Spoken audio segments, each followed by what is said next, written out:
So, good evening and welcome to tonight's Overview and Scrutiny meeting. I'm Councillor Daniel Esworth and I chair Overview and Scrutiny. Please can all mobile phones be switched off? There are no plans for a fire alarm test tonight, so if it does sound, please vacate the premises using the fire exits and assemble on the car park. There's been no apologies for absence. Is anybody aware of any? We're all here, aren't we? Full house. Could I ask committee members and officers to introduce themselves, please, starting with the committee members? Scott Smith, Whitworth Ward. Judith Driver, Baycut Ward. Councillor Jimmy Eaton, Baycut Ward. Samantha Harrison, Longholm Ward. And Kenyon Haslingden. Rob Bold, Whitewell and Stacksteads. James Eaton, co-opted member. Chloe Balcombe, Communications and Engagement Manager. Claire Law, Head of People and Policy. Carolyn Sharples, Democratic Services. Can I get a mover? David Smithwick, Director of Economic Fund. Sorry, David. How rude. Quick enough. You're wrong side of me, that's why. Sorry, can I get a mover and seconder for the minutes for the previous meeting, please? I'll move them. And I'll second them. Wow. I'm trying to get in first one. Move. I'm You not got moving. in. I'm not moving. You did it. You got it in. I'm not pressing the button either. Are there any declarations of interest from the committee members? No. There's no urgent items tonight. So B1 is public question time. We've no public in today. So Adrian, have you any questions? So chair's update. Prior to this meeting, the Rosendale Health Plan update was circulated to members along with responses to outstanding queries from the previous meetings. Also wanted just to thank, I know she's not here, Samara, for her previous, she's been 2 years chair. Just acknowledge that she's done a fab job and hope me and Scott can manage to keep up. We also visited Revive in Haslingden on Friday. I know a couple of us went. Does anyone want to say anything about it while we're... Bob? I'd love to. I was actually quite emotional. I went into one guy's bedroom and seeing this chap that he was safe, and just by reading his kind of body language, that it was kind of a bit nervous that we were going in like from officialdom, and it was just fabulous. I just thought, oh, this is beautiful. I like the discipline of the place, and I like the guy that had left, found a place in Manchester. It was just gorgeous. It really was. So I feel really chuffed that having been a little part of just finding out more about it. It was an honour to meet these people and see how well it's run. So, thank you. I'll echo that. It was really, really well run, and I think to listen to Andy's story about the progress that he's made, it was fantastic, wasn't it? Okay. Judith? I think it was well worth a visit. It was very clean. In fact, you could have been walking into a small hotel foyer, really. It was really, really nice. I like the fact that there's permanent members of staff on duty, because I think that's needed in all areas of sort of halfway houses, so to speak. And as Bob said, I think we were all blown away, really, weren't we, with it? Fesnum are just doing such a great job for residents in Rosendale, and we're very, very lucky to have that premises. Would we be able to send a note of thanks to Bevan as well, please? Thank you.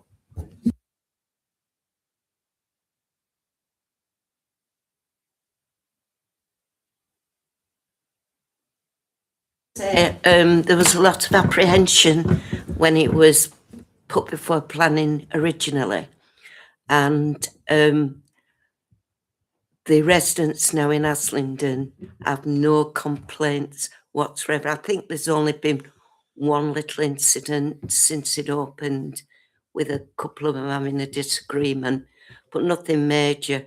But the residents are quite happy now about it. There's no ill feeling, but there was a lot of ill feeling before it actually opened. A lot of rumours going round that didn't help things, but everybody's quite happy with how everything's going now. Thanks for that. Just want to add to that, if I may. Sorry, Danielle. I was at a meeting this morning in Whitewell, and there was some chap talking about too many HMOs and where they're going to be. It's supposed to be in, so it was like he's wanting to get it in first, really, that they shouldn't be allowed, that we don't know who's in them, you know. But like I said, with Haslingden, they run it really well. So I'm excited to see one in Stackstead as well, because they do a really good job. So, but I didn't like to have to fight back from that just hearsay about how bad they are, you know. Thank you. Thank you for that, Bob. So we'll move on to the main agenda. Lead members are invited to come and sit at the table whilst items within their remit are being discussed, so they can keep members informed of any relevant information or updates. So D1 is the electric vehicle charging infrastructure, and David's going to introduce it for us. Thank you very much.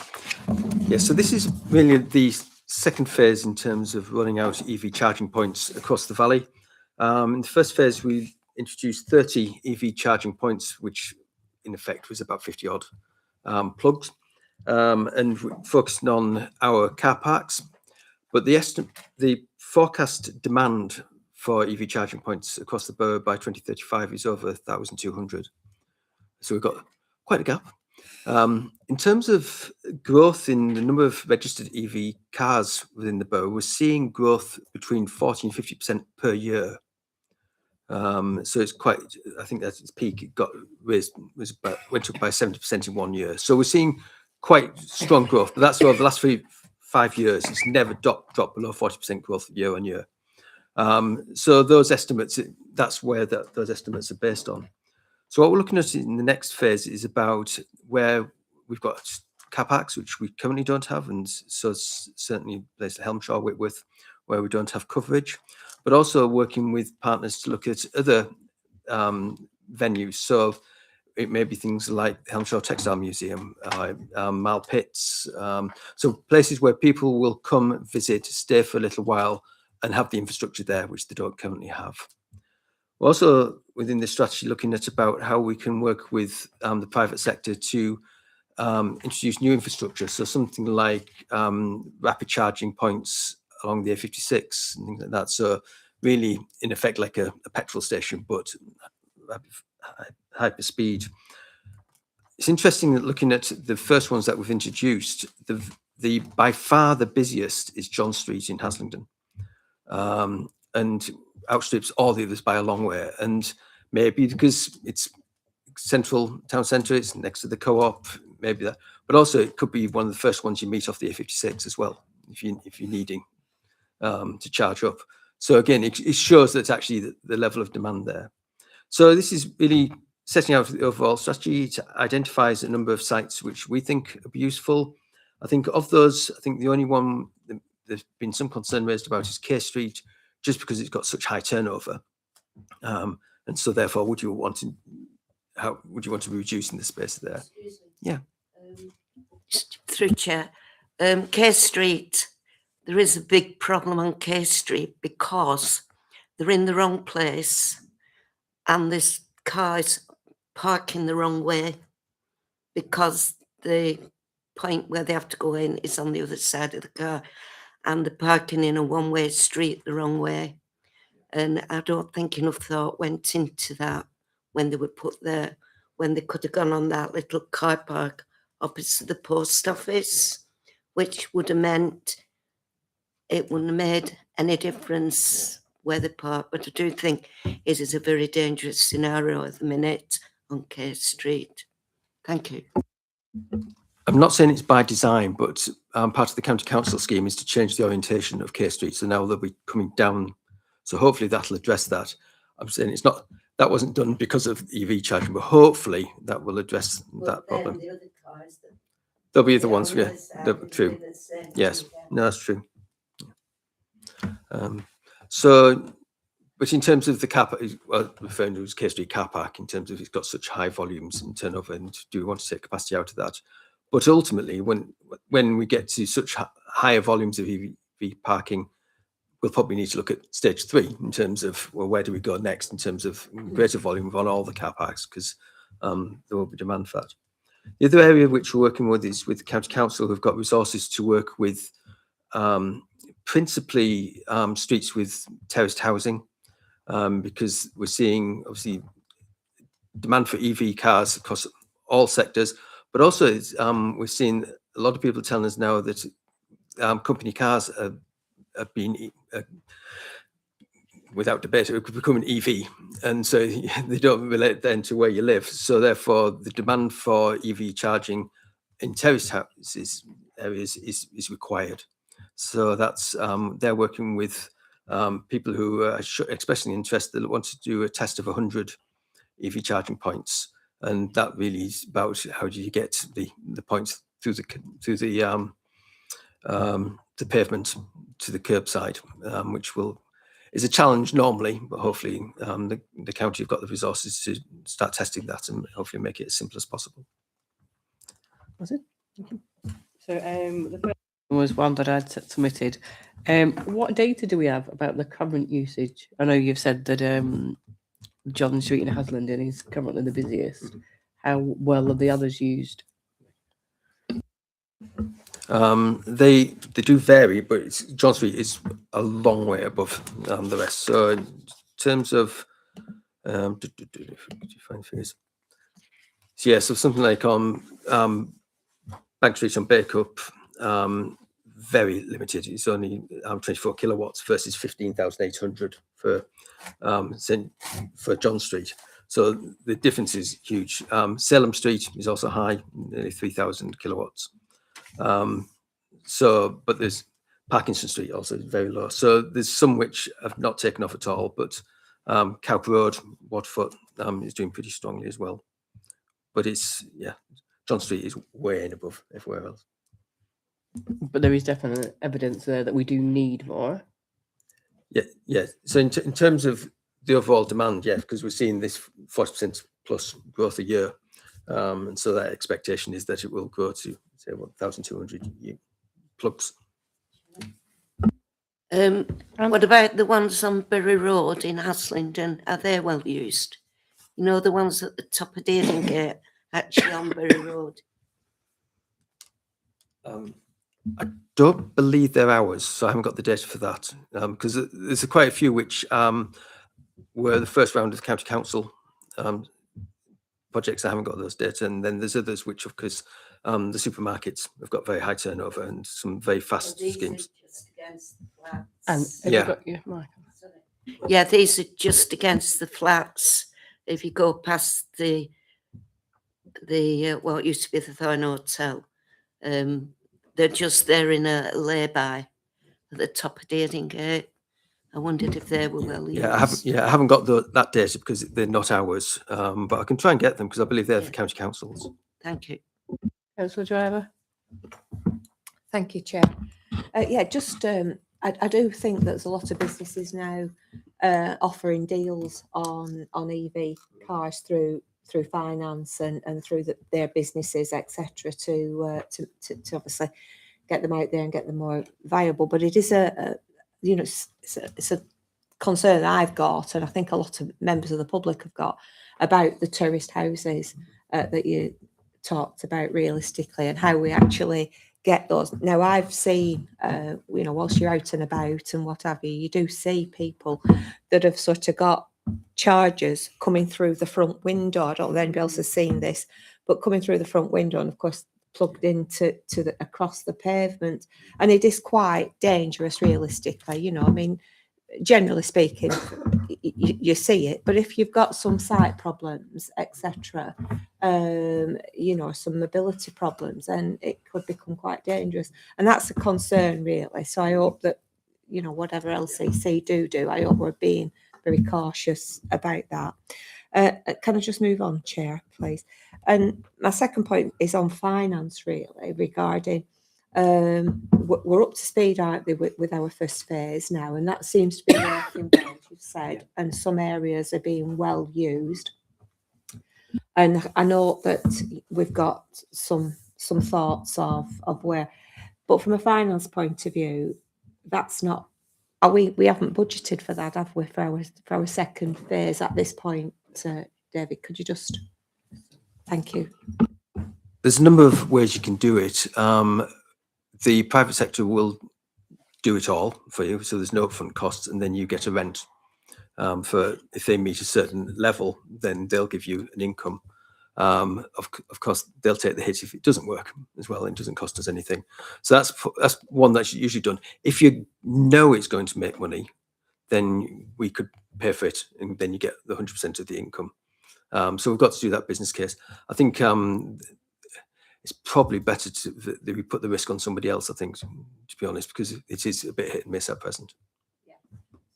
So just to come back on that, Chair. So who would we be looking at to sort of partner with, or what? I mean, I know we've mentioned LCC and what have you, with sort of highway type hookups for tourists. Who would we be thinking of with partners for that new piece of work? There's a number of private sector firms now which are doing a lot across the country. So we'd go out to tender to find a partner who will do, yes, a good deal, but also who we feel comfortable work with and who's got the financial ability to roll this out, the type of schemes we're looking at. So we've talked to, I think, 3 up to now, just to sound them out, and there's a lot of interest in that. Yeah. Scott? Thank you. Councillor Driver stole one of my questions, but it's been answered now, so that's good.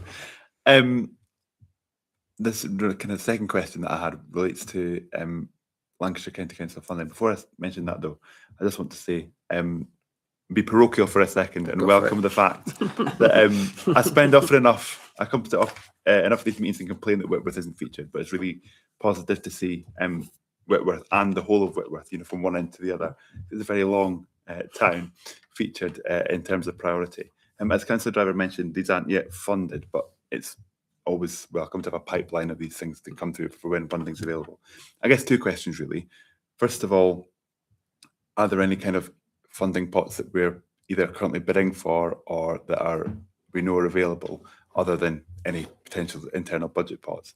And secondly, I seem to remember from my time on the County Council that there were some tens of millions of pounds awarded to Lancashire County Council for the Levi Fund, I think it was called. Right, yeah. Is that what relates specifically to the residential and kind of terraced housing thing, or can that be used more widely for projects like these? Okay. Thank you. Yes, you're correct. The Levi scheme is one they've been working on. So they've been going through procurement for a couple of years now. So they're now at a point where they can starting to roll it out. That's funny. There is, every now and again, government release some funding. So that first wave, we got the funding to do that. But also we're looking at our own facilities. So when we have funding, say, Levelling Up Fund, where we can add this in as a matter of course in terms of all of our projects.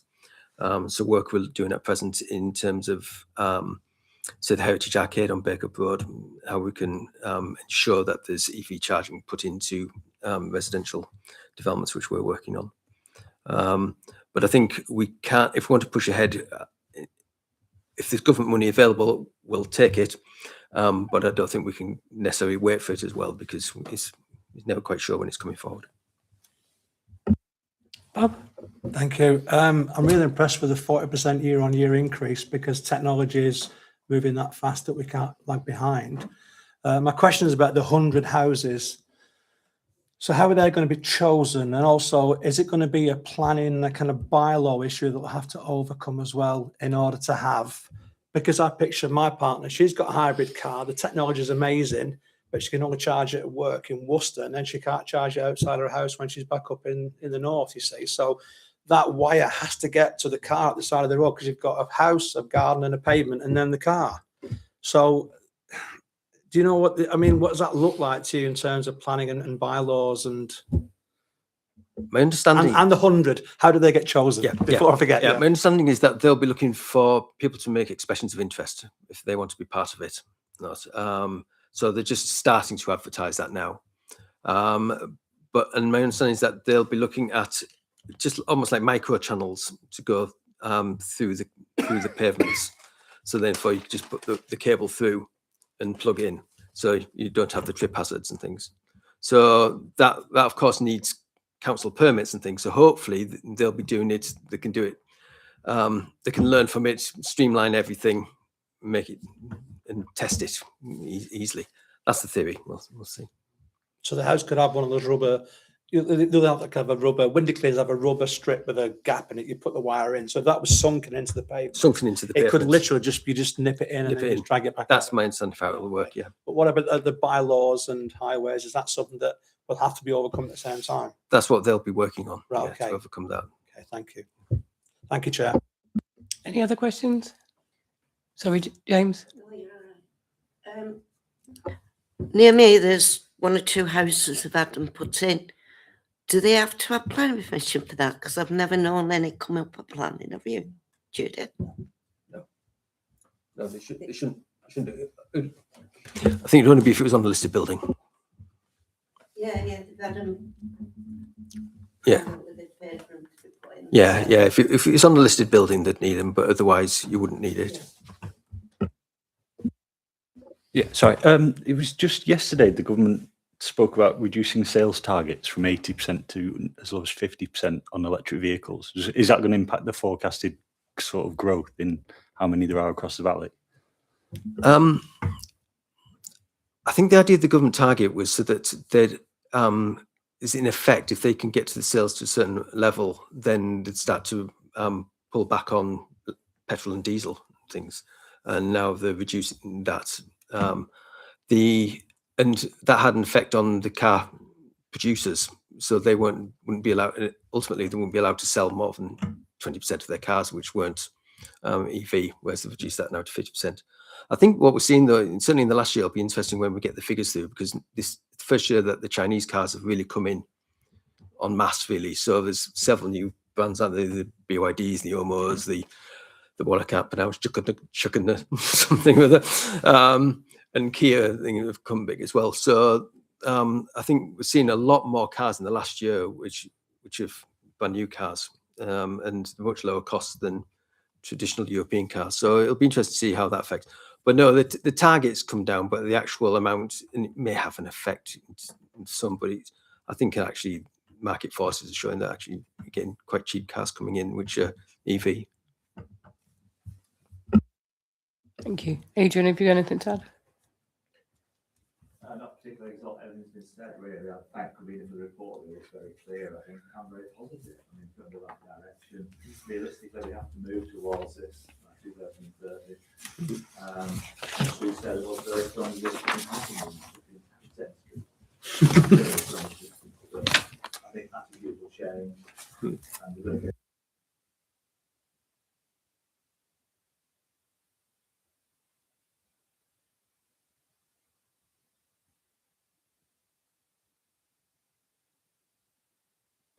Thank you very much. So the recommendation is the committee is asked to note the report and recommend that the Cabinet approve the electric vehicle charging infrastructure. Please can I ask that somebody move the recommendation? Thanks, Anna. Can somebody second that, please? I'll second that, Chair. Thanks, Judith.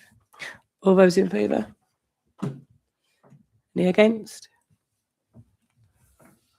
So,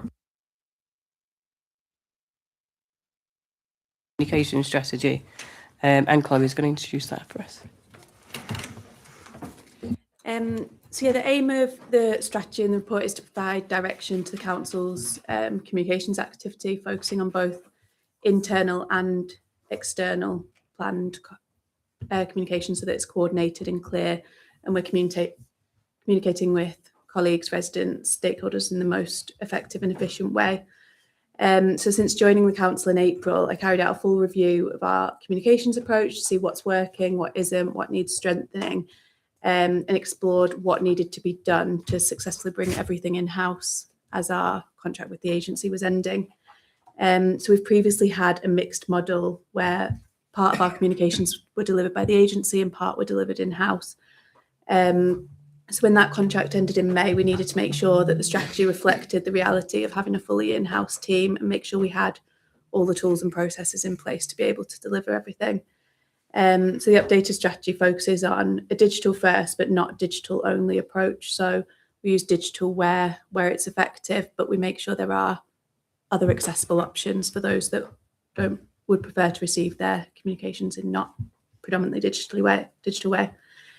It also looks at strengthening our two-way engagement, so making sure we're not using social media, for instance, as a broadcast channel. We're replying to people, we're engaging with residents, we're opening up that sort of two-way dialogue rather than it constantly just being sharing operational updates and service information.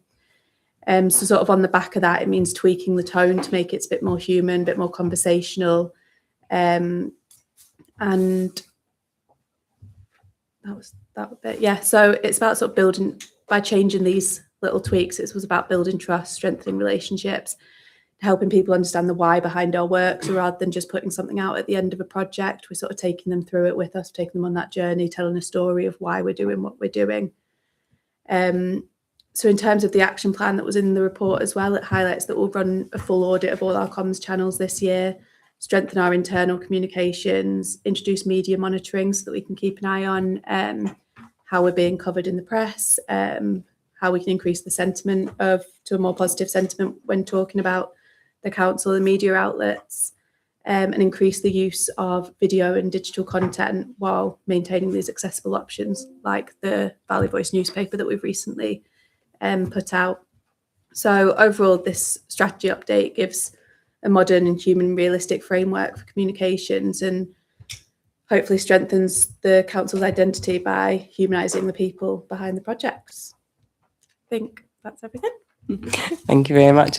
I'd just like to say, we've moaned endlessly at just about every meeting about the communication with members of the public. As councillors, we get obviously quite a lot of stick because everybody knows our faces. They know, and we don't know about this and we don't know about that. So I'd like to be the first to say it's improved massively. There is still a way to go, but it is improved massively. So whatever you're doing, keep doing it. It's working.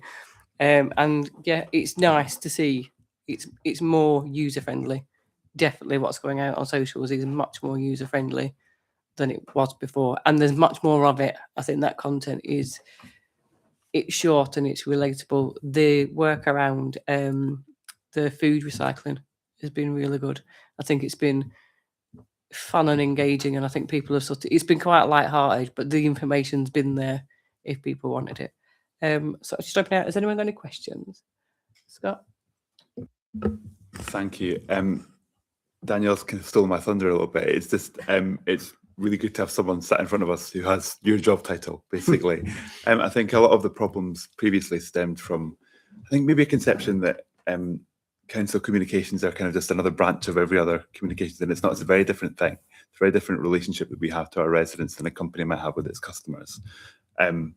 Not that there aren't things that you can learn from that, but I think Danielle's absolutely right. In the short time that you've been with us, we've seen a huge change, just like the volume of output that's been going out there, and kind of instead of there being a vacuum where the council should be, and people kind of reading their own kind of thing into that, there's been, as you say, there's been broadcast, but also that kind of engagement with residents as well, where those questions can be answered. So that's been really, really encouraging. Yeah, I don't really have any questions. I guess it'll be really interesting to see where you get to at the kind of end of this action plan. But yeah, just and I think also to welcome the fact that we as councillors know ahead of time what is going out from the council.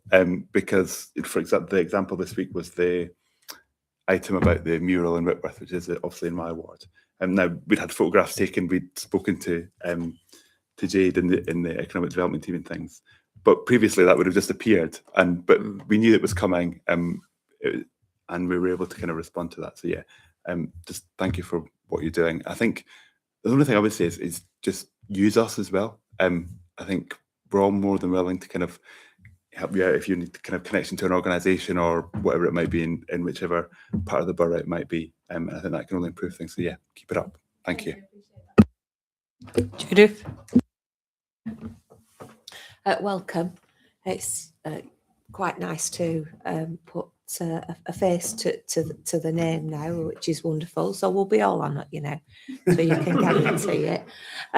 Yeah, just really, it's good to hear that we're using other mediums really with regards to getting that information out there. Obviously, as diversity and equality champion, it is very important that we do reach everybody. So just thinking about, have we some thoughts of how we're going to do that, maybe for the blind or partially sighted people, with making sure that we do reach them. I know you've said about videos and what have you, but just about getting that. I mean, I'm not asking for a particular answer now, but just particularly to bear in mind that I think we need to make sure that we are reaching everybody, which I think you've come on board and you're absolutely trying to do. They have been easy to read. The information that have come out over the past few weeks has been much easier to read. It's been very relatable, as Danielle said.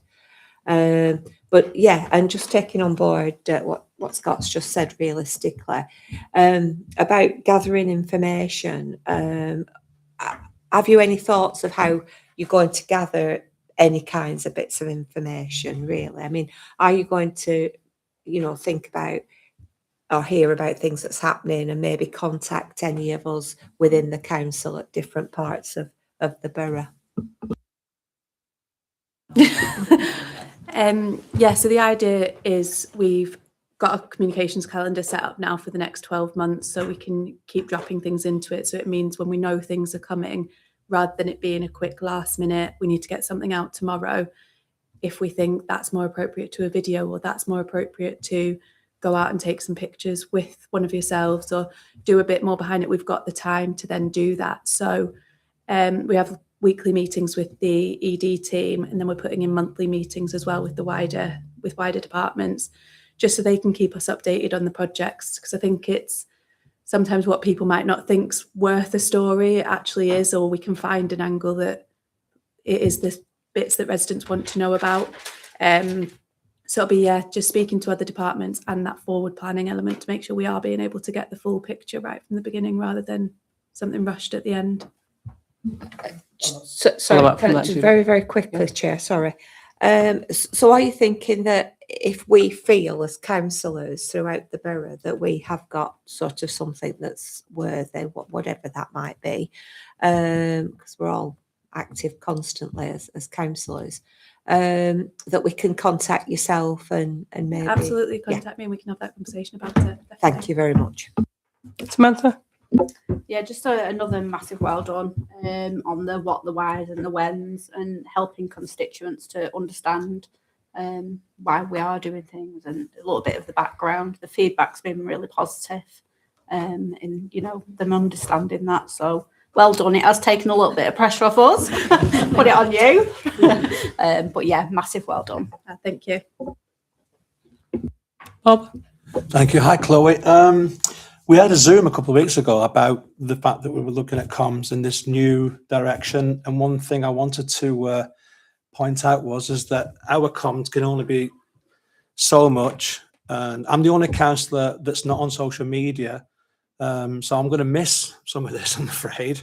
But what I would like to do, what I did talk about, was we also need to myth bust, because we're up against this massive amount of disinformation, and even if it's hearsay, even if it's somebody says something at a meeting, it could be a snidey comment, and it can be very debilitating for councillors to not be able to address it. So along the lines of, yes, we get good comms out there, but could we then add to it? We're doing myth busting, the brown envelope thing, I've never seen a brown envelope, in council, but it's out there, and some people get negativity planted in there. It becomes their truth.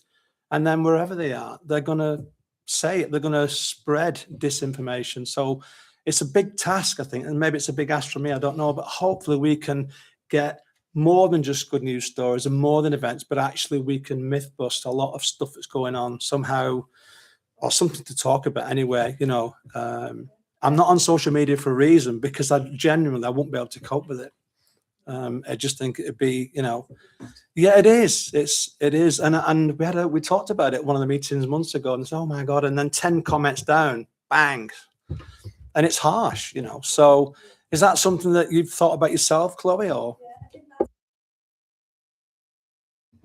Yeah, sorry, that's part of what comes to actually replying to the comments as well, because I think we'd got into a habit of the posts going out and then we just let them run away, and it fuels the fire, everyone sort of replying to each other, and it becomes this sort of big debate and everyone riles each other up. So we're managing to reply to a lot of these comments without being defensive, but saying our own, putting those myths sort of to bed, and actually showing there is people behind it. And I think I found even when we're putting videos out and putting a face to people as well, or using more people in pictures, the sentiment of a lot of the comments has changed as well. And I think sometimes it is reminding people that there are people behind the projects, and we're not just there to tell you what's gone wrong or for you to have a moan about, sort of thing. So I think it is just that engagement level as well is already starting to, I mean, it's shifted the needle very slightly. We've got a long way to go, but it is going in the right direction.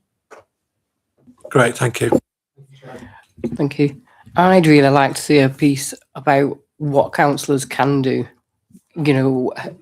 what our remit actually is, and we haven't got, magic powers. We are quite limited in, but I think people don't understand what it is we do. I think there is a misconception that we are paid vast sums of money and sit on our hands doing nothing.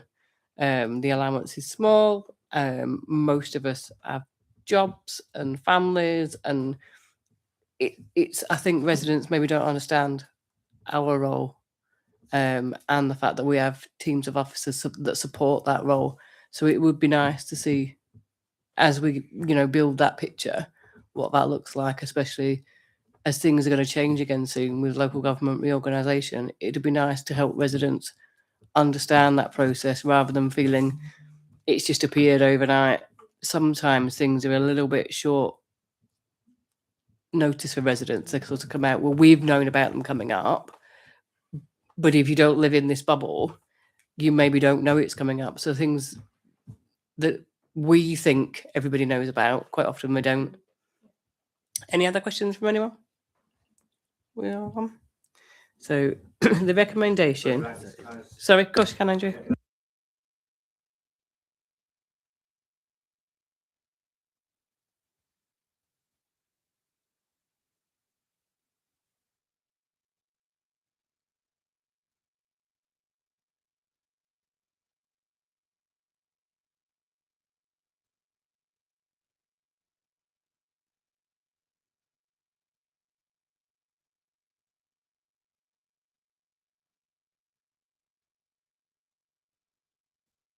When are we expecting the next edition of the Valley News?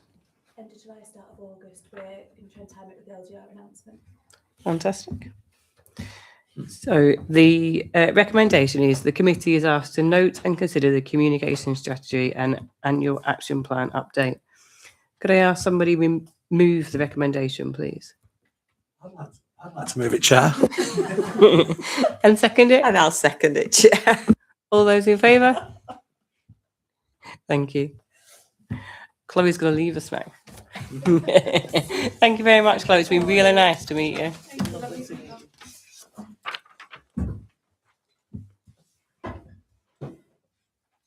So, item D3 is the Q4 performance management report, and Claire's going to introduce it for us. Thanks, Danielle. So this is Q4 performance report, and it provides an overview of the council's performance against the Valley Plan 2025-29 priorities during January, February and March 2026. So overall, the performance remains positive. Of the 66 performance measures, 41 performance measures reported as green, 4 as amber, 9 as red, alongside continued delivery of key corporate programmes and major regeneration projects. However, there are challenges which remain in a number of service areas, including recruitment, response times and several national performance indicators. So in relation to a priority, thriving local economy, successes have seen regeneration activities continued across the borough, with significant progress made on several major projects. In January, Rottenstall Market traders successfully relocated to the temporary town square facility, enabling redevelopment works to commence on Rottenstall Market. Proposals for Bacup Market have been finalised and submitted for planning approval. Public realm improvements at Higher Dearden Gate in Haslingden have been completed, and community regeneration projects have progressed in Whitworth and Waterford. In addition, 94 residents were supported in skills and employment through Rosendale Works programme. So in relation to challenges, during the early stages of Rottenstall Market redevelopment, unforeseen structural issues were identified.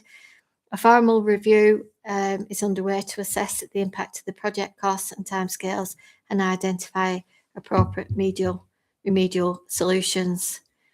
In relation to performance summary, of the 6 indicators reporting in this priority, 1 was green, 1 was amber, 1 was red, and 3 indicators were not reported during this quarter. So the red indicator was reduce the borough's unemployment rate. The target were 3% and the actual outturn were 3.9%. So I can confirm that Rosendale Works have commenced a new contract with the council and will be targeting work such as at Stag Hills area. We're also working with the DWP to create 2 youth hubs at the Adrenaline Centre and Futures Park.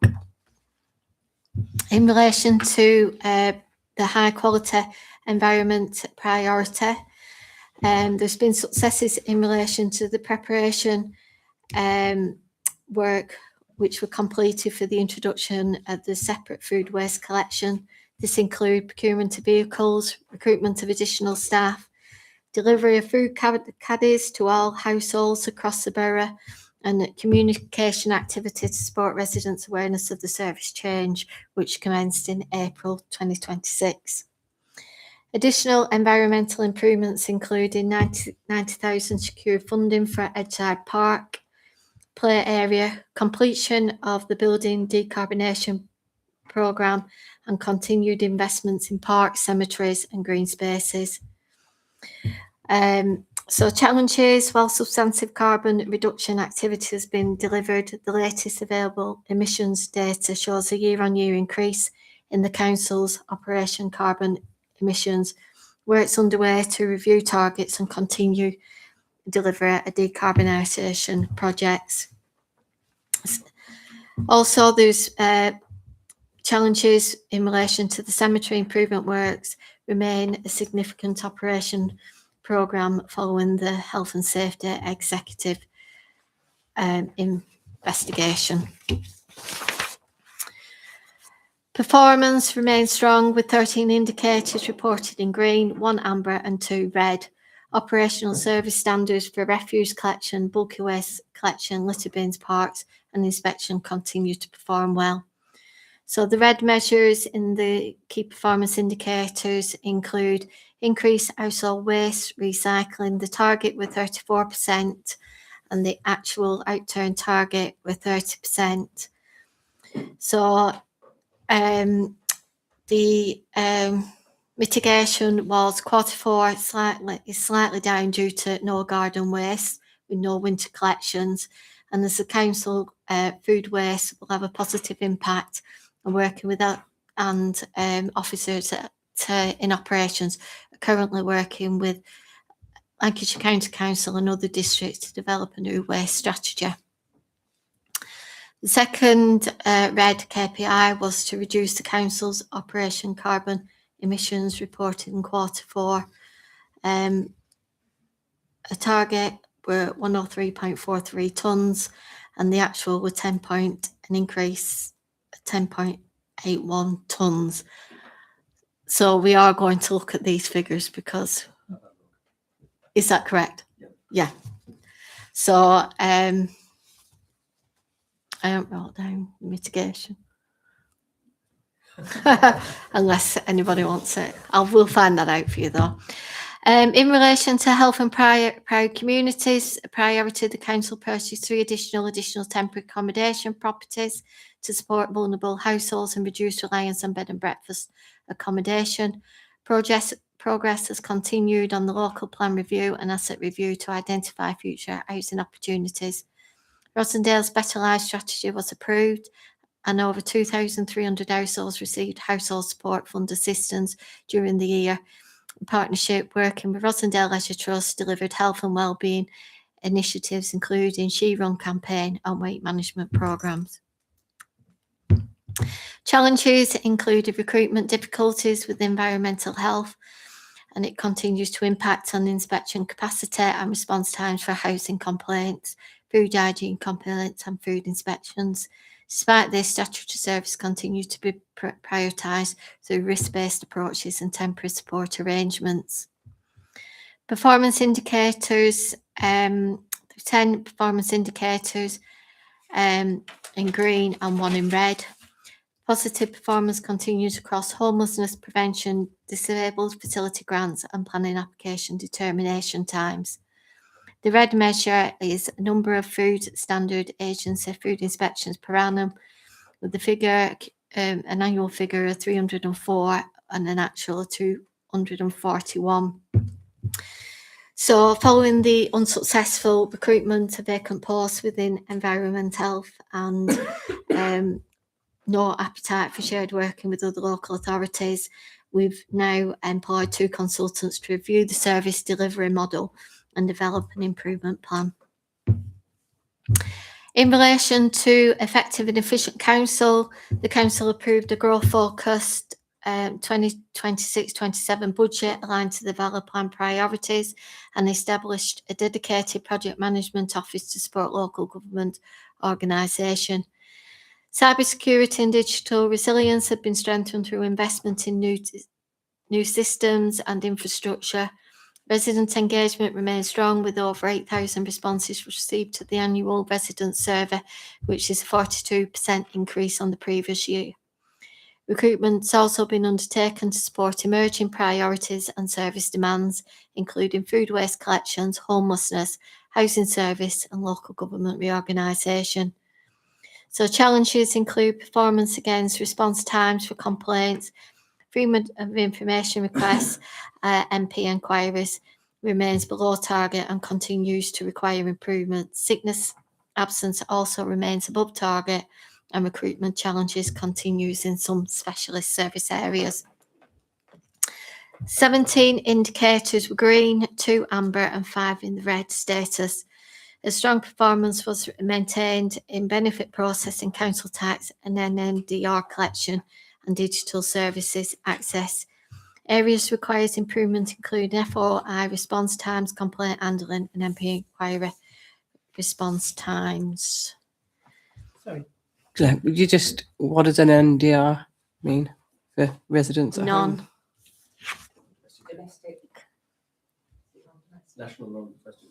Yeah, sorry, apologies, Daniel. Yeah, this is right. Yeah. So the red indicators include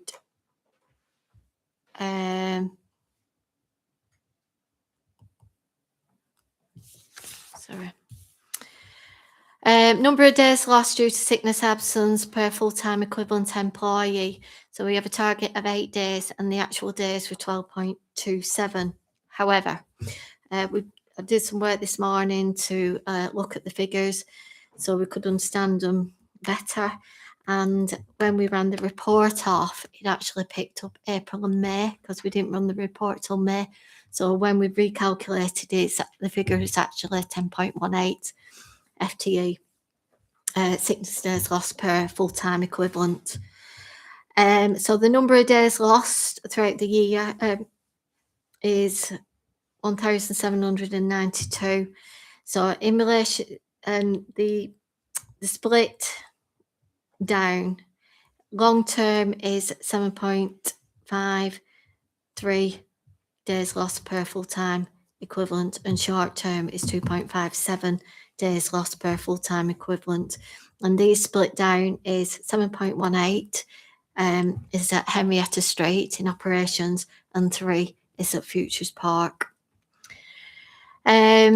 Secured commercial food waste subscribers. So we put a target of 200 and the actual figure was 81. I've been advised that legislation is coming into force from next year for all businesses, a requirement for all businesses to have a food waste collection arrangements in place. So I think up to now there's been exceptions in place. So that's likely to have a positive impact on the number of customers. Customers can still use private contractors, but we're confident that they'll, we're hoping that they will use the council. When they set the target, it was speculative and not based on hard evidence. In relation to the FOIs, the complaints and the MP inquiries, so we have now got a designated officer responsible for processing the FOIs, complaints and inquiries. So we're hoping that with the designated officers, that will support the information being provided within the timelines required.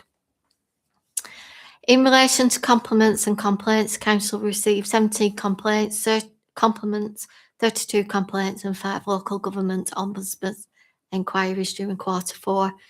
The compliments increased compared to the previous quarter and related to staff responsiveness, communication and service delivery. Operations received the highest number of compliments. Complaints were reduced by 14 compared to Q3 and by 20 compared to the same period last year. The most common complaint category related to action, response and communication. In relation to corporate risks, the register continues to be monitored quarterly by corporate management team, and in Q4, 2 risks were in green, 7 were with amber and 1 within red. The red risk relates to incidents resulting in the death or serious injury or health and safety executive investigation, reflecting the ongoing management of actions arising from the cemetery incident and the health and safety executive investigation. Progress continues through the memorial inspections, policy reviews, staff training and the implementation of the agreed actions with the health and safety executive. So overall, Q4 demonstrates continued delivery against the Council's strategic priorities with notable progress in regeneration, environmental impact, housing support, food waste implementation and organisational development. While a number of performance and workforce challenges remain, the majority of performance measures continue to be on track and key improvement actions are in place to address areas of concern. Thank you very much. There's a couple of bits we wanted to speak about. One of them staff sickness, but what I'll do is I'll give you a minute and ask David about decarbonisation first. Let you catch your breath. So obviously we are, or if I've read the stats right, quite a way off target. Why? In a nutshell, Yep. Why? Okay, so the targets were set up against a baseline in 2020, which was, I think, 2,000 tonnes. The target was then to reduce carbon emissions by 10% per year. That was the target. So up until 2024, we lost, 40%. We virtually responded. It was about 1,260. It went up this last year to 1,270, which is the 10 tonnes. And the reason for that is that we recalculated it, really. So what we did was we had better data on more buildings, so we included additional buildings in, which of course comes with a carbon value. But also for the first time, we started to put what they call I think they call it level 3.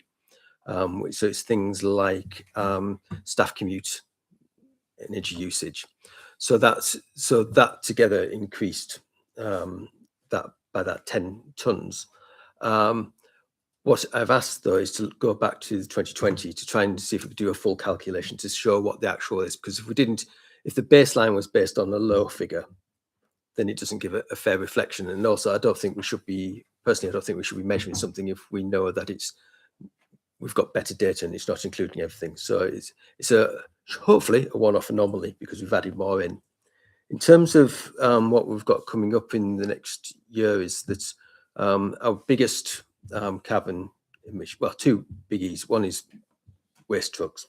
So we've got 2 EV bin wagons coming for the first time, which will help significantly. The other one is Mal Pits, which is our biggest user of carbon. So that'll be decarbonised in the next 12 months. What we didn't manage to capture by the end of the year was that we've also refitted all of the lighting across all of our premises to low energy lighting. So that should have a significant impact as well. So hopefully in the next 12 months, we'll see another step forward. But I say I'd like to go back to the 2020 figures to make sure that actually we are measuring like for like. Adrian, sorry. Yeah, so I'm just going to tell David basically said really, the fact that this historic data now has been made a change in all that in particular, change the way we measure things as well. So all that data is not, it looks bad, but it's not actually that reliable. I don't think. So Yeah. the real picture is probably more positive. So will we be provided with a better picture with the? It'll take a while. But can we see it when it's available and bring it back? Anybody, any questions particularly around that element of it? Councillor Driver. Yeah, just going back to Mal Pits. So when is the work at Mal Pits then? For there was some work. Did it not come through planning? Yes. Yeah. So where is that at the moment then with Mal Pits, David, please? I believe that we've just procured the actual installers, the equipment. So I think it'll be happening, I think September time. So there'll be a short period where it's been closed. But in effect, what they're doing is we've already put their handling unit in. So now it's about putting in effect a massive air source heat pump, which will be run by solar PV and battery power, which will then feed into the air handling unit as well. So hopefully we should get as pretty close to zero carbon as possible. And the massive, this is a massive extension of solar PV, so that should hopefully drive the whole system. Which is absolutely wonderful. And funded externally as well. And funded externally, which is better. Which is even better. With regards to closure, what is the expected time for closure of the premises, David, please? My understanding it's only it's less than a week. Yeah, I'll check on that, but that's my understanding because the idea is you can do all it is you put all the work in and then it's unplugging one and putting the other one in. But I'll check on that to make sure I've got that right. Going back to comms then and what have you. I mean, just thinking about that communication. Okay, thank you.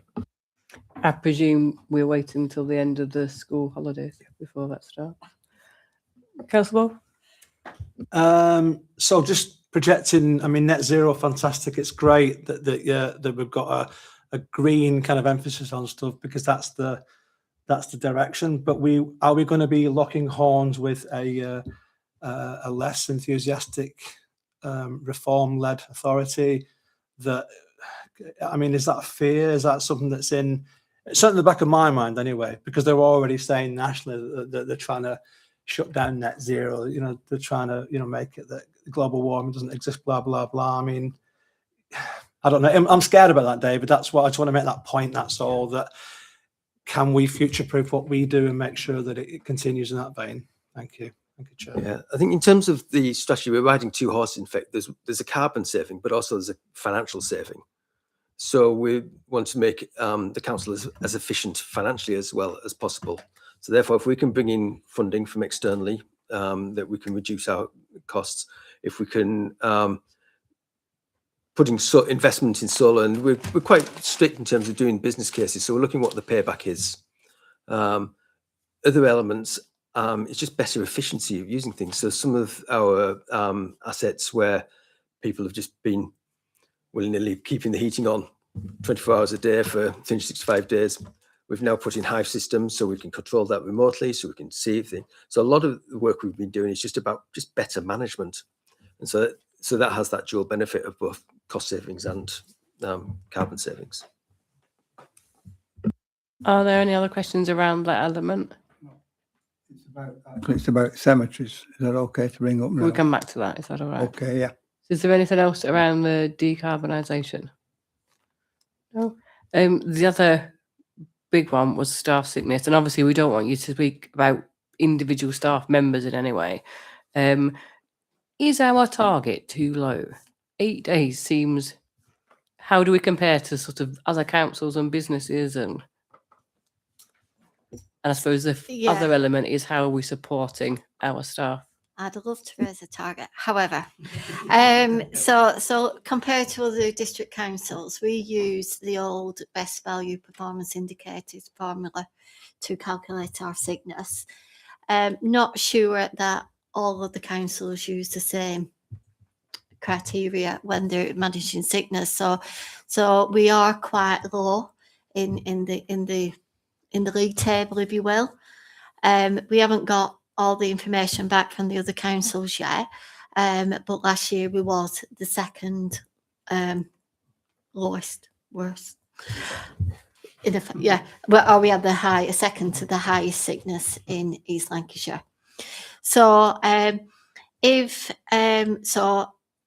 so for example, if we with the best value performance in the VPI old criteria what we use, if you have somebody who's on a casual contract, or they're not counted in the figures, so we don't have leisure anymore, so they're not included. So if you have the leisure, a lot of their staffing's made up with casual employees, so that helps your figures slightly.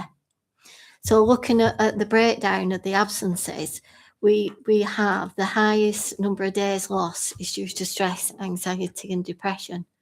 So how we manage that through the policy is if somebody went off stress, anxiety and depression, our initial meeting would look to see the reason why they're off, and we'd do a stress risk assessment to look to see whether or not it's work related or it's personal, or it might be a mix of both. Obviously, we would use whatever resources we've got. So if it's internal and it's work related, then it's obviously easier to support that employee and manage that absence. If it's personal, we can only signpost to wherever to help support them and manage them. We also have an employee assistance programme which can help manage staff in relation to, so say for example they had financial worries, it might be that we can refer them to that, or it might be they've got personal issues that they could get an element of counselling or signposting. The challenge what we have in relation to stress and anxiety is if a member of staff goes to see the GP, it takes such a long time to get any support, and so you're looking at, from my experience, 4 or 5 months at the very earliest, and they use it's called talking therapy is what they use, and it's like I've always taught that, if somebody goes off with stress and anxiety, you deal with it as soon as you possibly can before it grows and grows and grows. So that is the highest. The second highest is back and neck. Third, other musculoskeletal. And we've put in last year, we got some funding to pay for some a number of physio sessions, but we hadn't had any members of staff actually come and say, can I access this? So, and all we ask for is just a note from your GP, and then we can put the physio in. So, in relation to your question, 8 is probably not low. I mean, with the recalculation of the figures, it brings it back down to 10 from 12, so that's nearer the mark. But because we have such a low number of staff, our full-time equivalents, any long-term sickness has a massive impact on the outturn figure. And looking at it, it's like 7 days per full-time equivalent for long term and 2 for short term. It doesn't seem a lot. It just doesn't seem a lot. If you've had a bout of flu or something, you're off a week, aren't you? It's Yeah. just 8 days over a whole year doesn't seem a lot. I presume our staff all know about the option of having physiotherapy. Are they reminded if they're off with a? Yeah. Thank you. Has anybody got any questions around that element, Scott? Thank you. And thank you to Claire for breaking down the figures for us as well. It's encouraging to see that the numbers are not quite as bad as they were looked in the first report. And personally, I'm encouraged by your resistance to kind of changing the target. I think it's important that we try to get back towards that as a kind of, if that's roughly equivalent to what other places are looking at, that we kind of maybe learn from those places and understand how we can do that. I guess my question off the back of that, because you answered a lot of my questions in response to Danielle, is an open one really. Is there anything that you think that you've seen elsewhere or in other contexts that you think you'd like to be able to do but you're not currently able to, or that we could do better as an organisation to get that number closer to where we want it to be? I think our managers are very, very good. We provide from HR, we provide the advice. It's up to the managers to manage the sickness. I think, a challenge which we'll always have with local governments is we have a very generous sickness payment scheme. So that's kind of the challenge. The legislation's come in so that people get statutory sick pay from day one now, but that kind of doesn't have any impact on us.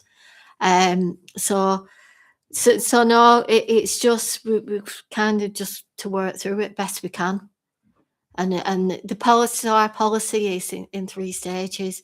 So the first stage 1, that's looking at why you're off, what support can we give you. The stage 2, you can be in that for as long or short it needs to be, and that's about managing your absence. And your stage 3 is a health capability you're into, whether or not we consider whether or not they can provide a suitable service to the council and continue with their employment. So we do have a robust policy in place, but it's just managing it.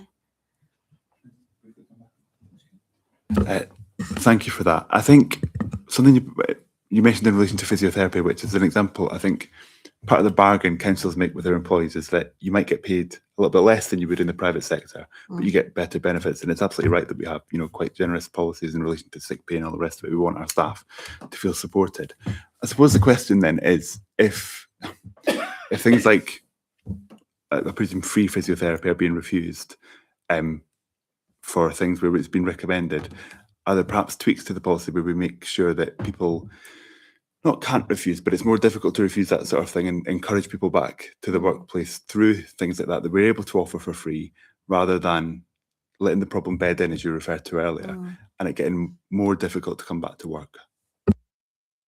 Yeah, and that might be an option. And I think, yes, if there anything what we could possibly do. So as stress, anxiety, depression is like the main reason, is do we look to see what the cost is? We used to do it years ago, and we used to provide counselling. So we used to, provide up to a maximum of 6 counselling sessions, and then they used to come back and then would wait to see what the counsellor, whether or not it were worth. They thought it would be beneficial to do more counselling. So that might be another option. We have got the employee assistance programme, but sometimes it's not.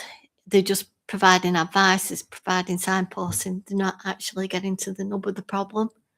So that might be something what we could probably look at. And if you did your calculation against level of sickness, the cost for somebody being off, the impact on the team, that might be, well, actually an opportunity. Can we ask that that's looked at and some sort of feedback come back to us? Yeah. Samantha? Yeah, you've just answered one part of my question. It was about the employee assist counselling sessions, because I know generally they get about 6 sessions free. and then just what would be the support of the council actually funding further sessions if needed. And then also you mentioned something about the physio. They need to get a note from the doctor to then be able to book on that. Is that an element we can take away? Because we know sometimes getting an appointment with a doctor or getting a letter can be a barrier to stop some people. So, if we can try make it as accessible as possible, that'd be great. Yeah.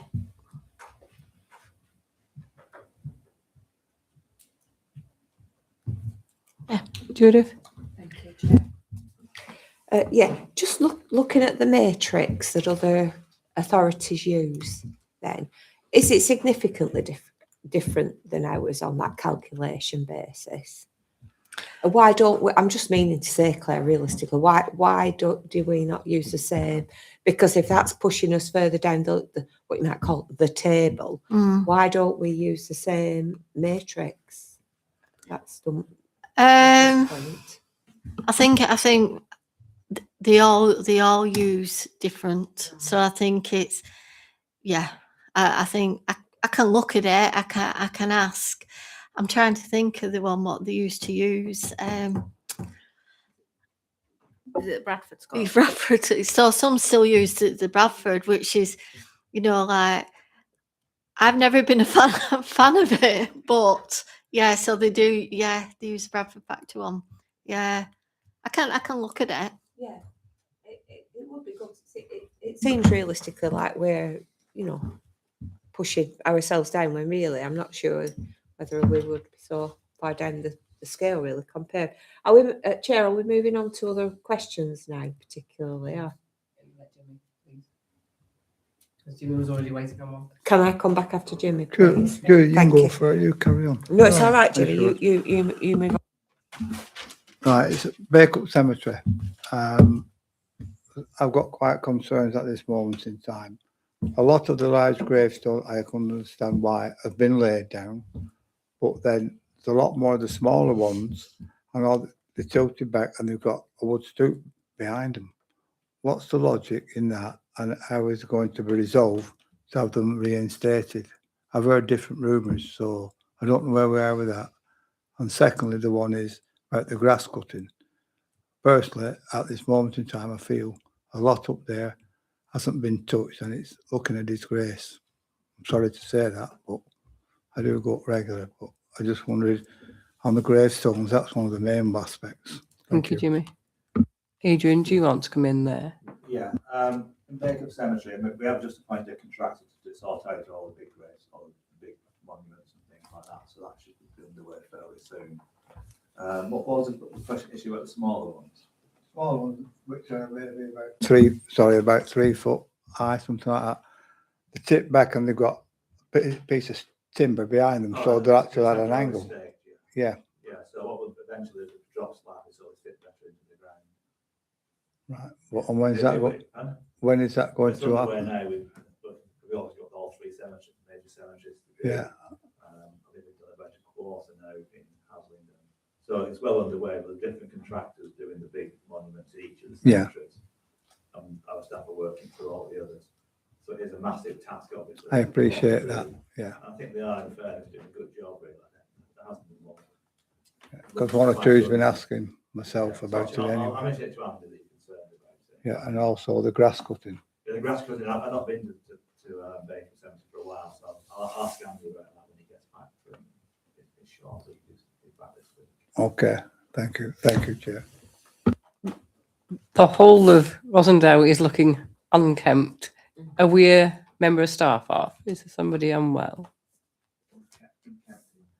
The grass is very long, just about everywhere. I think some places haven't had their first cut yet. I've noticed that, to be honest. Obviously, some areas we are leaving a bit wrong now. Any areas that you're particularly concerned about? Everywhere is looking quite long. All the, if you come through from Staxted all the way through, probably to the roundabout in Rottenstall. Thank you. Thank you. Councillor Driver? Yeah, can I just mirror what Danielle said? I do think that there are one or two places looking a little bit long in grass, and one or two people have mentioned it to myself about parks, playgrounds, and I have said obviously that it is difficult at the minute because obviously with what we're trying to do within our cemeteries, it's taking priority. So. Yeah, I was going to say that adding pressure on them. There's a lot of it's many man hours of work doing that. Yeah. But there shouldn't be the grass shouldn't be that bad. Yeah. But it has had a big impact. It's massive. Yeah. Completely appreciate that. If you could just feed back to us where we're up to with the grass cutting, that'd be great. Thank you. Any other questions? Can I come with my Of course you question can. now? I do apologise. Sorry, I will get there eventually. Can I just be positive about the food pickup?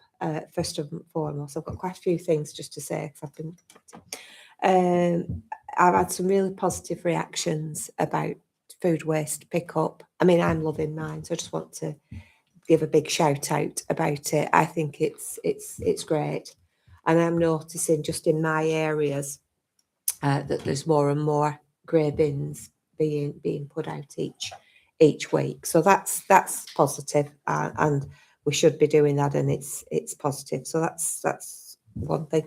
Can I just ask about the 3 new properties, David? Probably are they now being used for homeless? Have we got any work to do on them? That's one thing. And then just back over to and then I'll stop talking. And then over to Claire, just with the environmental services. I know we've got 2 agency staff working, which is quite sad really that other authorities don't want to try and I don't know whether or not that's because they're all in the same scenario with their environmental staffing, because I do believe it is quite a difficult one to fill posts off throughout the country, let alone just in sort of Lancashire, stroke our area. But it is quite sad that we can't do some sort of in-house working, isn't it? But it's I've heard some good feedback from about the agency staff, so thank you. In terms of the 3 most recent ones, I think 2 are up and running. The one we've just got, which is about a month ago, is just having a few just improvements, just tidying it up. But it's not in a bad condition actually, so they should all be up and running soon. We've got offers in for another 2, so hopefully we should be hearing about that this week. Thank you, David, and thank you, Claire.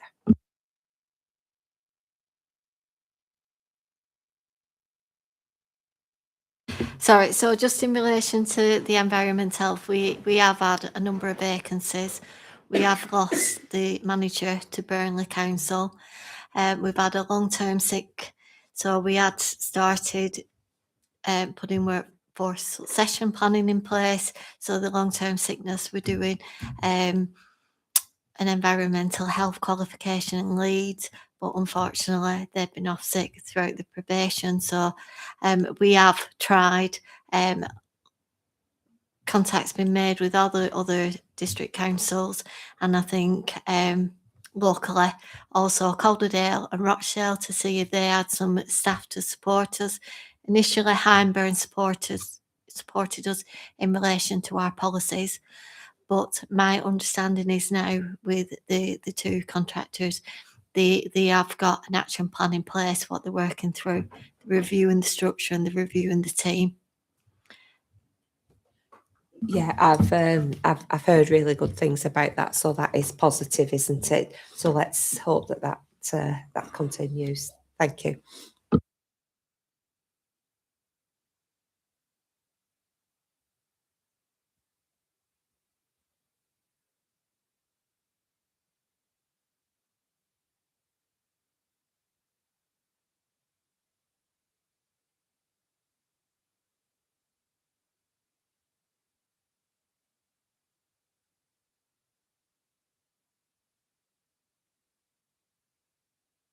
Can I just add to it as well, Judith? So we have partially disbanded corporate support team as well.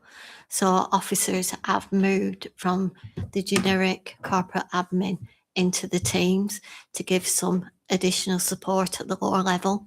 So I think we've got 3 officers in that team, one supporting directly with, oh no, I'm lying. One supporting directly environmental health, one supporting directly on the other side, on the licensing side, the PPU, and they are looking to see whether there's enough resources, enough funding available to recruit to another member of staff. Yeah, so that should make it more efficient. And also look at the telephone system as well. So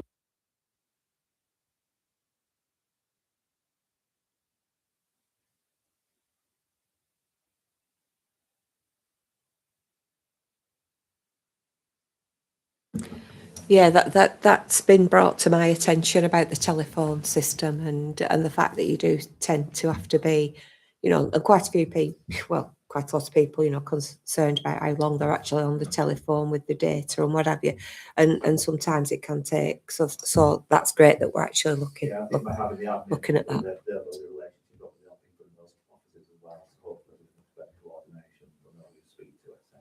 So we should get, I think probably should get a better service. Thank you, Adrian. Thank you, Claire. Take a week to settle down, but hopefully.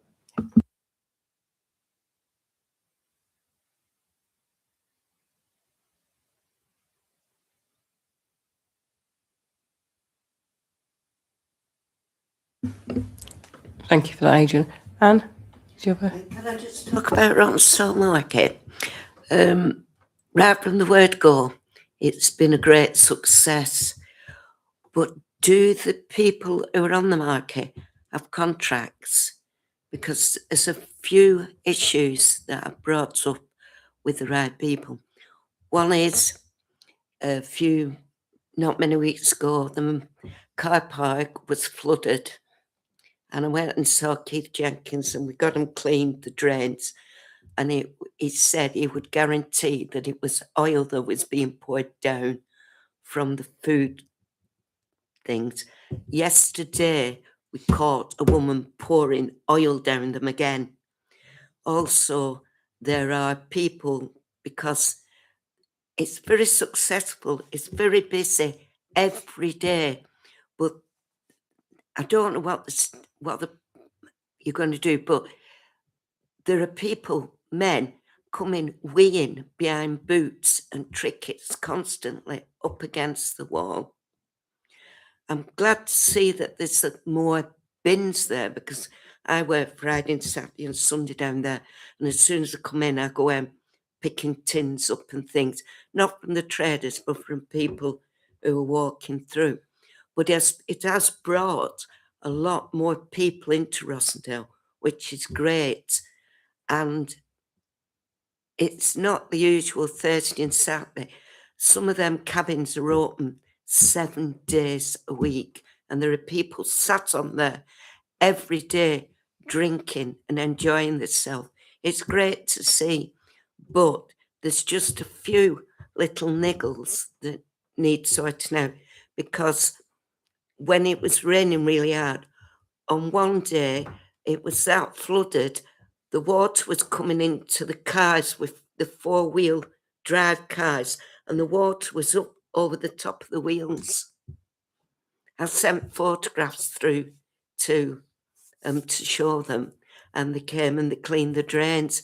But if these people who are doing food on the market using that and they're pouring the oil down the grates, cleaning them out, it's not going to solve the problem. It's just going to come one after another as soon as rain comes. And I just don't know whether they have a contract. Can something be done to tell the traders it's not acceptable that they're doing this? And I know there's toilets in the bus station, but they'd rather go up against the wall than walk into the bus station. Yeah, in terms of the toilets at the bus station, they've been kept open an extra hour so that it corresponds with the opening hours of the market, and also doing extra cleaning of them. Disappointing that not everyone is using them, but we can check on that in terms of enforcement. Yeah, they all have licenses rather than contracts to stand on the market. There is effluent tanks there provided for things like, well, whether it's washing up or whether it's oil and things, and they're taken away on a regular basis, so they shouldn't need to. It sounds again like just cutting corners. So I'll raise that with the team to make sure that we push it. Yeah.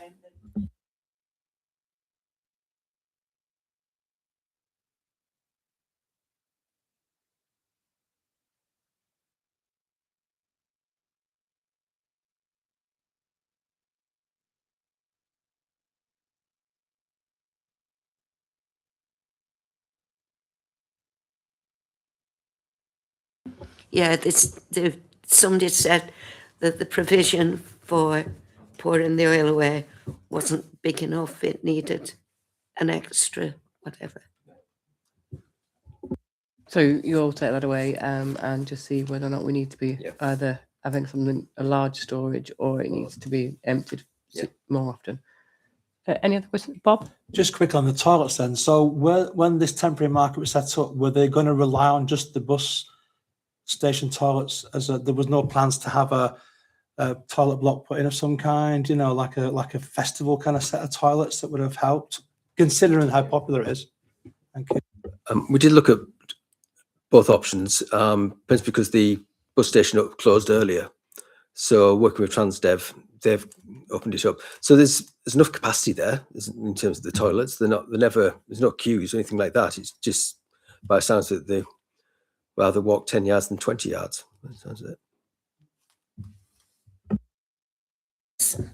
There is a lot of drinking goes on there. And like I said, it used to be just open 2 days a week at the old market. It's every day. You can go down there every day and there's people sat, whether it's raining or whatever, and they'll be drinking and eating food. It's brilliant to see the amount of people on there. And unfortunately, it's just a few regulars that are doing things that they shouldn't do. Do we have any sort of enforcement for things like that? Can it be looked at?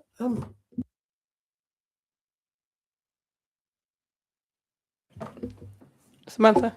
Can we look at maybe some more signage to just direct people to where the toilets are?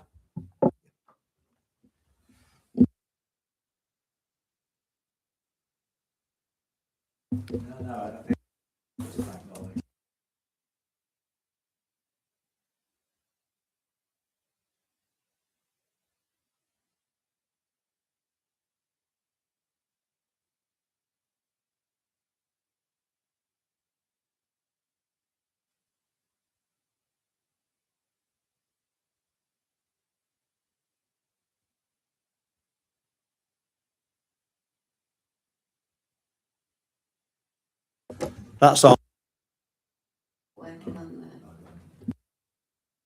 Can you hear it more? Yeah. I think it's really easy when we're sort of going through and looking at the issues to overlook how much the council is achieving. For a small council, we do achieve a massive amount, and I think it would be remiss not to acknowledge that. All of the teams are quite small and are actually covering a lot of stuff. Refuge have really rolled out well but the other side of Refuge hasn't suffered for it, which is really good to see. I think you're right. We are a small authority. People always, in any sort of report, in any sort of organisation, then people always focus on the red bits in whatever, whether it's schools or businesses. It's always what's the wrong things that are wrong that people focus on, and they tend to ignore all the positives sometimes. But I think you're right. I think the staff attitude is really positive. They've been really good about this waste recycling in terms of get the food waste collections going. They've enjoyed doing it. They've been really creative and stuff. And I think having now with Claire's changes towards publicity, etc., I think it'll make a vast difference. it's a very positive approach. And I think he'll start to highlight the things that we do. Whilst here we focus on the things that sometimes go wrong. Yeah. Claire, will you make sure the teams have been told that although we are finding issues, we are really proud of what they are achieving. They are achieving a massive amount. Yeah, I think it's important to say that. Yeah, I think, yeah. Sorry, Chair, just very briefly. Thank you. Yeah, it is amazing. I was speaking to Keith. We're getting close to 34 tonnes a week of food waste collected. And I tried to find out what Burnley were doing, and their figure is not much more than ours. So I think we're punching above our weight in terms of getting food waste out of the... what I want to do is push to get a group to go to Farrington to see the bigger picture, to see what recycling's really like. It's amazing. And the technology over there is incredible. So we really should be pushing for, have a word with Keith, somebody, and get the council to go and have a look at this. Because I think that message then we can take that back to our wards and say, it's amazing. A lot of us have been. They do some great stuff. I've been twice. I want to go again. The big kid in there. Once was enough for me. No, but they do great things. All right, thank you, Chair. So, any other questions? Is that on or off? It's on. On? Two sides to the mic. Yeah. Switch the one on.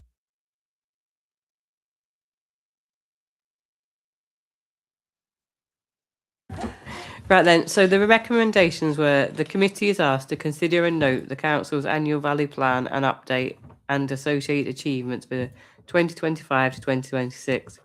Could I please ask that someone move the recommendation? I'll move that, Chair. Thank you. I'll And second second? that, Chair. All those in favour? Any against?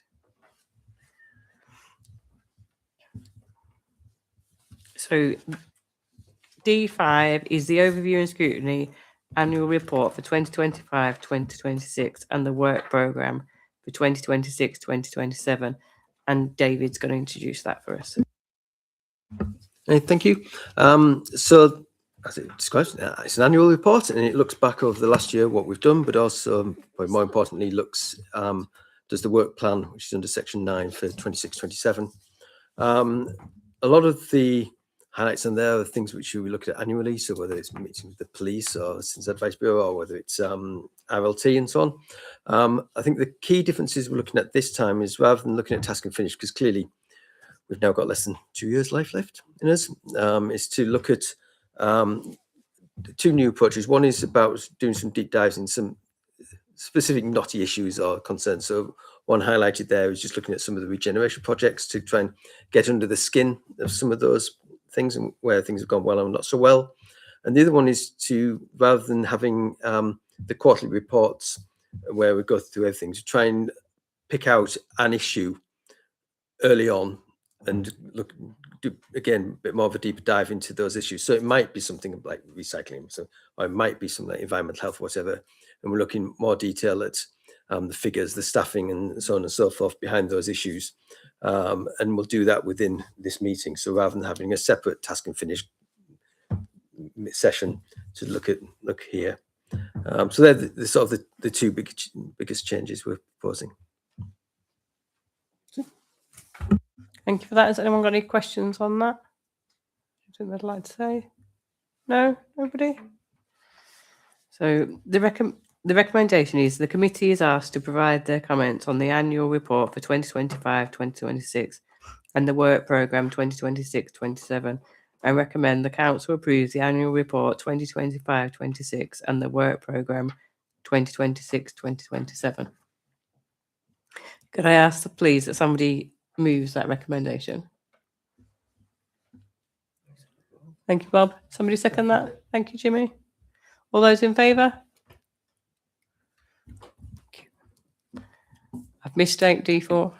Sorry, everybody. Going backwards. The Valley Plan for the Outrun report for 2025-26, and Claire's going to introduce that for us. So I'll keep this really, really brief because I'm conscious that we've covered a lot in the Q4 outturn report. So this is the annual report which highlights the key achievements and performance throughout the year. So attached to the report is an infographic which has all the key, well, what we consider are main key achievements.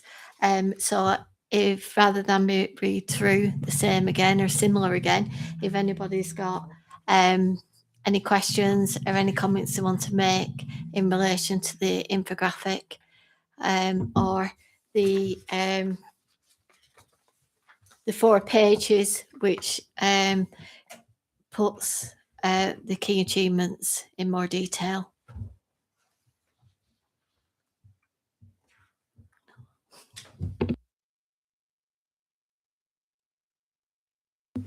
Anybody anything to say? I think it's just echoing what we said before. The council really are achieving a massive amount. I think that will be a great one to add to our socials. I think it's really easy to overlook just how much we're achieving. So it might be worth asking Chloe to add a snapshot of that out.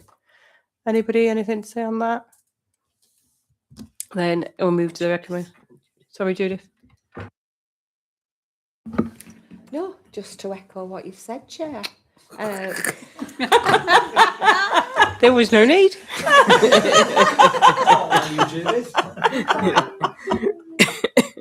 Right then, the recommendation is the committee is asked to consider and note the council's annual rally plan update.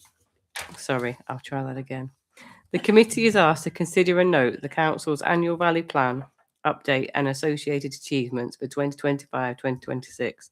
Could I ask somebody to move the recommendation, please? Can I move that recommendation, please? Thank you, Chair? Judith, and second it. Thank you, Anne.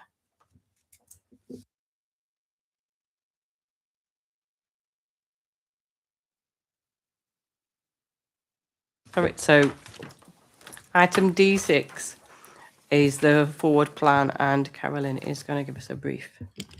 Yep, really brief. The following items are listed on the forward plan for the next meeting in September. So we've got the council feedback review and local government ombudsman inquiries, the annual report, annual equality report, workforce profile, and Rosendale Leisure Trust's annual report and annual update. And if members have got any questions they'd like to ask in advance, please send them through as soon as they can. Thank you.